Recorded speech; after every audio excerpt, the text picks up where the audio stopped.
দিল্লির কয়েকটি রেস্টুরেন্টের মালিক সুশান্ত। তিনি ভিক্ষুক সেজে তার রেস্টুরেন্টগুলোর অবস্থা ঘুরে দেখার চিন্তা করলেন। দিল্লিতে তার বেশ কয়েকটি নামি দামি রেস্টুরেন্ট আছে, যেগুলো খুবই জনপ্রিয়। 3 বছরের বেশি সময় ধরে তিনি বিভিন্ন দেশ ভ্রমণ করছেন। এ কারণে তিনি তার রেস্টুরেন্টগুলোতে নিজে গিয়ে দেখতে পারেননি। তাই তিনি ভাবলেন, তার নিজের হাতে গড়া রেস্টুরেন্টগুলোতে মানুষের সাথে কেমন আচরণ করা হয় সেটা নিজের চোখে দেখবেন। তাই সুশান্ত কিছু ময়লা ছেঁড়া জামা পরেন, যেন তাকে সত্যিকারের ভিখারি মনে হয়। এভাবে প্রথম রেস্টুরেন্টে গিয়ে তিনি ম্যানেজারকে বললেন, আমি খুব ক্ষুধার্ত, কয়েকদিন কিছু খাইনি।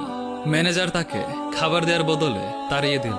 তিনি খুব দুঃখ পেলেন তার কর্মকর্তার এই আচরণ দেখে। সেখান থেকে গেলেন দ্বিতীয় রেস্টুরেন্টে। এটি দিল্লির নামকরা এক শপিং মলে অবস্থিত।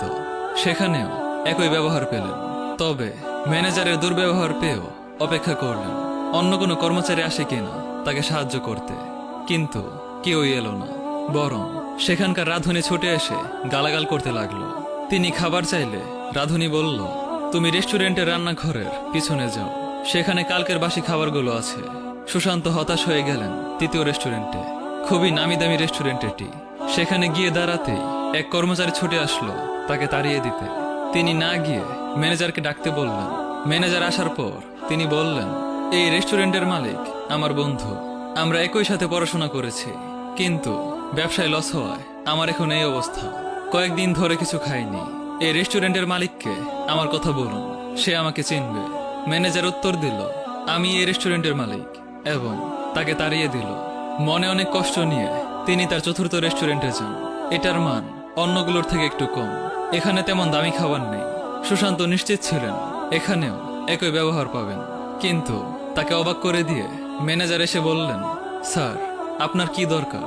সুশান্ত অন্যদের যা বলেছে এখানেও তাই বললেন এবং খাবার চাইলেন। ম্যানেজার তাকে বাইরে অপেক্ষা করতে বলে ভেতরে যান। প্রায় 1 ঘন্টা হয়ে গেল, ম্যানেজারের দেখা নেই।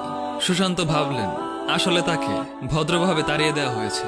তিনি চলে যাওয়ার জন্য ঘুরে দাঁড়াতেই ম্যানেজার এসে তাকে ভেতরে নিয়ে যান। সুশান্ত অবাক হয়ে তার সামনে থাকা টেবিলের দিকে তাকিয়েছিলেন। ম্যানেজার নিজের টাকা দিয়ে তার জন্য টেবিলটি বুক করেছে।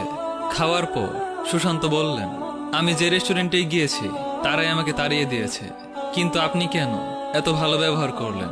উত্তরে ম্যানেজার বলল, আমি একজন ব্যবসায়ী ছিলাম। 5 বছর আগের এক দুর্ঘটনায় আমার স্ত্রী মারাত্মক আহত হয়। তার চিকিৎসার জন্য আমার সবকিছুই বিক্রি করতে হয়েছে। আপনার মতো অবস্থা নিয়ে এই রেস্টুরেন্টে আসি চাকরির খোঁজে। রেস্টুরেন্টের মালিক আমাকে চাকরি দেন। 3 বছর ধরে তিনি দেশের বাইরে আছেন। যখন তিনি ছিলেন তাকে দেখেই শিখেছি মানুষের সাথে কেমন আচরণ করতে হয়। সুশান্ত খুশি হয়ে তিনি তার নিজের পরিচয় দিলেন এবং তাকে রেস্টুরেন্ট ব্যবসার সিইও বানালেন। তিনি বাকি 3 রেস্টুরেন্টের ম্যানেজারদের ছাঁটাই করে তিনি ওই রেস্টুরেন্টের সব কর্মচারীদের ম্যানেজার হিসেবে প্রমোশন দিলেন। অঢেল সম্পত্তি, অভিজাত্য আমাদের সম্মানিত করবে না যদি আমরা মানুষের সাথে খারাপ আচরণ করি, বরং ভালো ব্যবহার, সম্মান ও সফলতা দুটোই নিয়ে আসে। তাই নিজেকে সম্মানিত ও সফল দেখতে চাইলে অন্যদের সম্মান করতে হবে।